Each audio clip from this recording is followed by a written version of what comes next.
حضرت عبداللہ ابن سلام رضی اللہ تعالی عنہ یہ بہت ہی نامور اور مشہور ترین صحابی ہیں، یہودیوں کے سب سے بڑے عالم اور تورات اور انجیل کے بہت ہی ماہر تھے، مدینہ کے باشندے تھے، مدینہ میں اسلام قبول کیا، اور یہودی پہلے ان کی بڑی عزت اور قدر کرتے، جیسے ہی یہ ایمان لے آئے تو یہودی ان کے سب سے بڑے دشمن بن گئے۔ کیوں کہ یہودیوں کے ہر جھوٹ کو ایک کھول دیا کرتے تھے۔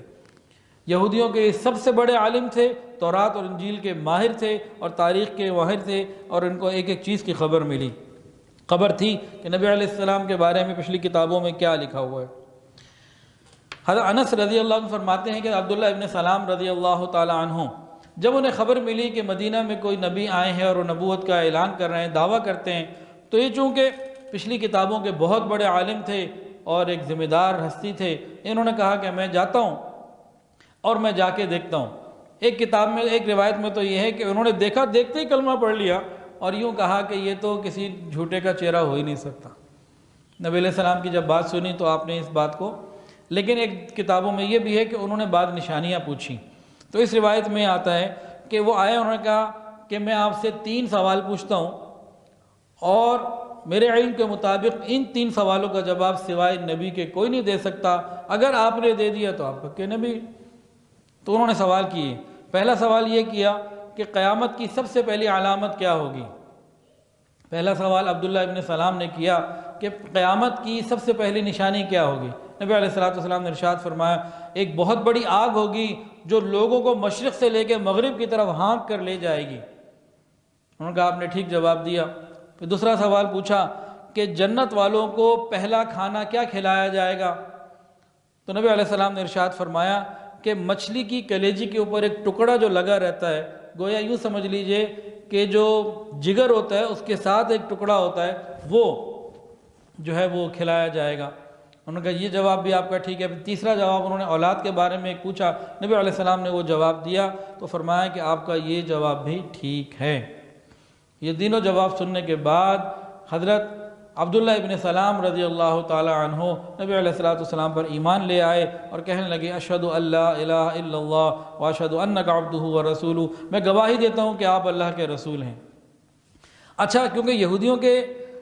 طرز عمل کو، طرز زندگی کو پورا جانتے تھے، انہوں نے نبی علیہ السلام کو عرض کیا یا رسول اللہ میں تو ایمان لے آیا ہوں، لیکن میرے ایمان لانے کی خبر جیسے یہودیوں کو پہنچے گی نا، یہ سارے میرے بارے میں بڑی الٹی سیدھی باتیں کریں گے، بہتان لگائیں گے، جھوٹ بولیں گے، دھوکے باز جھوٹے لوگ ہیں یہ۔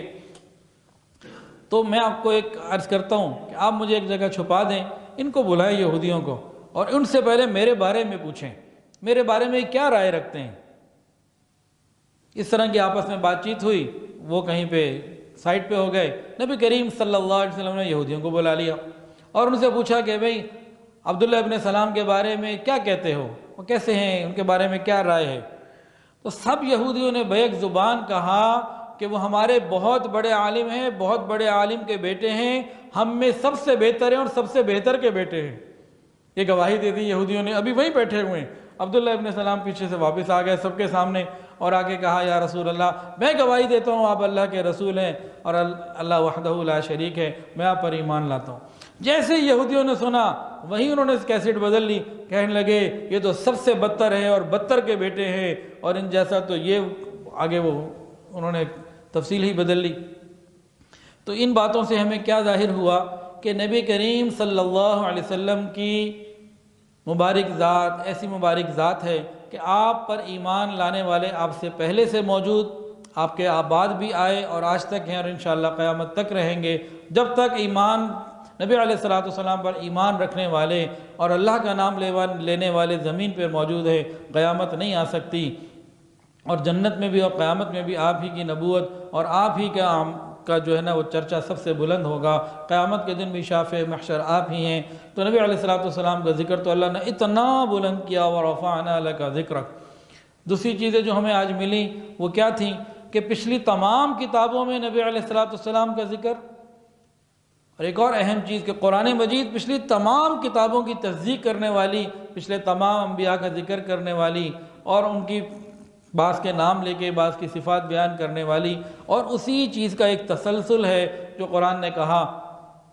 کہ اب یہ آخری کتاب آ چکی، اس کے بعد کوئی کتاب نہیں، اور اس کی حفاظت کی ذمہ داری اللہ رب العزت نے خود لی۔ انا نحن نزلنا ذکر وانا لہ لحافظون، کہ آخری کتاب تھی، اللہ رب العزت نے اس کی حفاظت کی ذمہ داری بھی خود لی۔ اور پھر ہم نے تورات میں سے کچھ چیزوں کو دیکھا، اور پھر حدیث کے اندر سے دیکھا نبی علیہ الصلوۃ والسلام کی تفصیلات، پچھلی امتوں کو نبی علیہ الصلوۃ والسلام اور صحابہ کی کیا کیا تفصیلات دی گئیں، اس کا تھوڑا سا ہم نے، ورنہ ہزاروں احادیث موجود ہیں، بہت بڑا ذخیرہ ہے، کتابیں اس کے اوپر لکھی ہوئی ہیں، یہ تو ہم نے صرف ایک چیز کو پڑھا تاکہ سیرت مبارکہ کا ایک یہ پہلو بھی ہمارے سامنے آ جائے۔ باقی ایک چیز کو میں اور واضح کر دوں،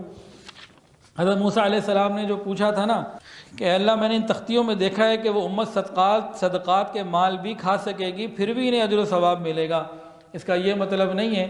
کہ صدقے کا مال ہر ایک کھا سکتا ہے۔